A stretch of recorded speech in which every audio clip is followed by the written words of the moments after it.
Jokowi momong cucu. Presiden Joko Widodo habiskan waktu liburan momong cucu. Presiden mengajak Jan Etes, Rina Rendra, dan Lalembah Manah ke pusat perbelanjaan. Presiden Joko Widodo habiskan malam takbiran bersama kedua cucunya di Solo, Jawa Tengah.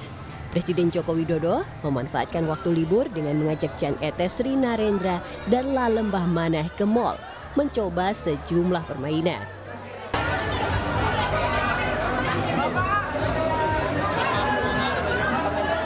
Kehadiran Presiden di mal disambut meriah pengunjung. Mereka berlomba-lomba untuk foto bersama dengan kepala negara. Pengunjung mal bangga bisa bertemu sekaligus foto bersama Presiden. Bangga bisa ketemu Presiden Pak Jokowi ya. Tadi bisa luar biasa. Kesempatan foto bareng juga ya? Iya, sama beliau.